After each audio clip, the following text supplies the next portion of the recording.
egípcios, cananeus, filísteus, assírios, babilônios, sodomitas e povos inteiros que pareciam fortes demais para cair.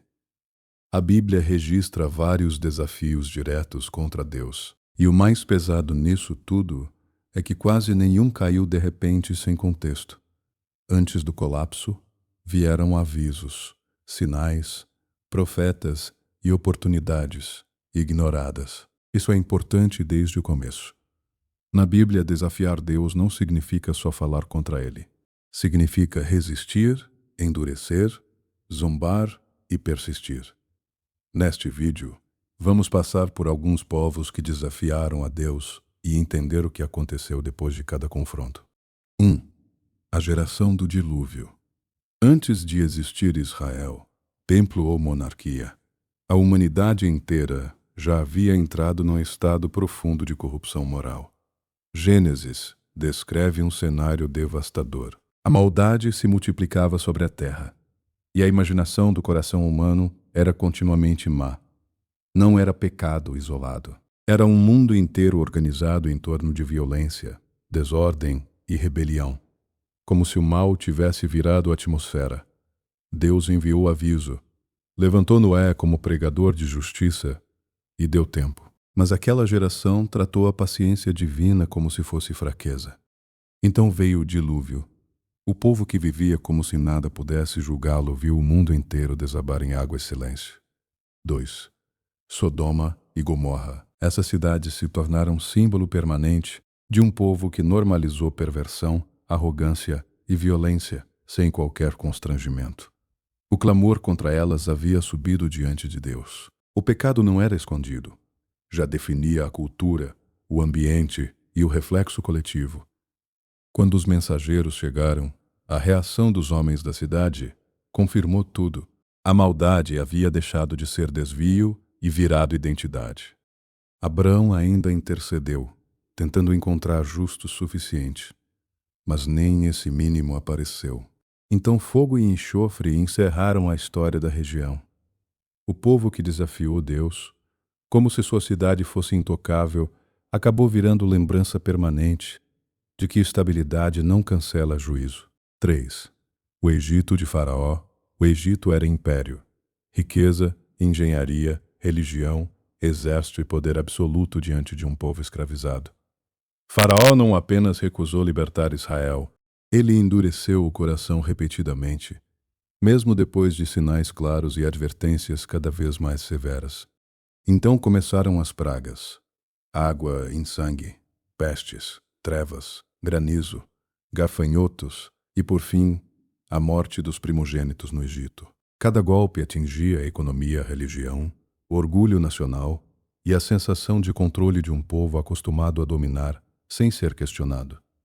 E mesmo depois disso, Faraó perseguiu Israel até o mar. O império que zombou do aviso terminou engolido pelas águas. 4. Os cananeus de Jericó. Jericó não era só uma cidade. Era fortaleza, muralha e símbolo da resistência de Canaã. Mas há um detalhe decisivo nessa história. A fama do Deus de Israel já havia chegado ali antes da batalha começar. Raabe mesma reconhece isso. O povo tinha ouvido sobre o Mar Vermelho, sobre vitórias anteriores e sobre o terror que caiu na terra. Mesmo assim, Jericó se fechou em oposição. Então vieram o cerco, o toque, o grito e a queda das muralhas. Agora, antes de continuar, já deixa o like, se inscreve no canal e ativa o sininho. Esse tipo de conteúdo merece alcançar mais gente. A cidade que confiava em pedra, altura e defesa descobriu tarde demais que muralha nenhuma sustenta um povo em guerra contra Deus. 5. Os Amalequitas. Entre os povos inimigos de Israel, poucos aparecem com histórico tão persistente de hostilidade quanto eles. O problema não foi só guerra comum. Eles atacaram Israel pelas costas no deserto, mirando justamente os fracos, cansados e vulneráveis. Por isso, o conflito com Amaleque vira memória judicial na Bíblia. Não era rivalidade apenas. Era desafio cruel e deliberado contra o povo. Séculos depois, a sentença amadurece.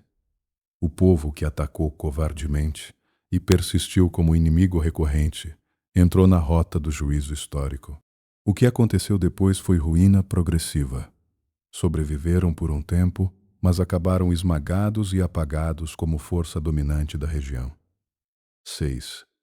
Os filisteus.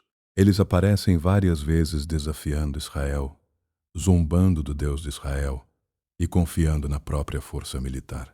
Quando capturaram a arca, pensaram ter vencido não só uma guerra, mas o próprio Deus ligado ao povo derrotado naquele momento. Levaram a arca como troféu para o templo de Dagon.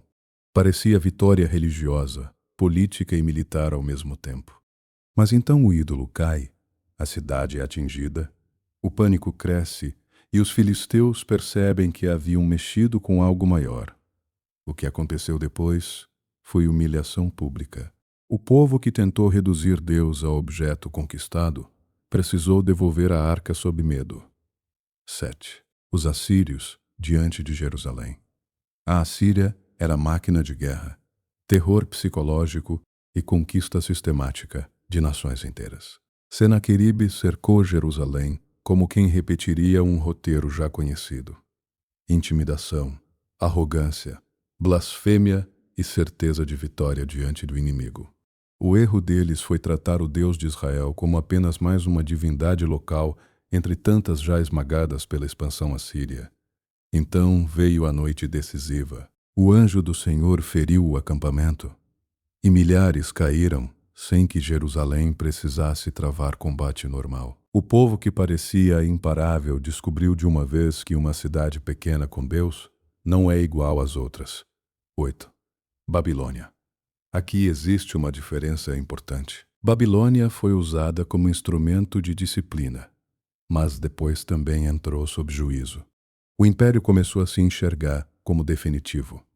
Crueldade, soberba, luxo e falsa segurança fizeram Babilônia tratar poder como eternidade. Reis babilônicos zombaram do limite, profanaram o sagrado e confiaram em muralhas, exército e abundância como se nada pudesse quebrá-los. Então veio a sentença. O reino caiu, a cidade perdeu centralidade e o império que humilhou tantos virou ruína histórica. O que aconteceu depois mostra uma regra forte da Bíblia. Ser usado por Deus num momento não coloca ninguém acima do juízo. 9.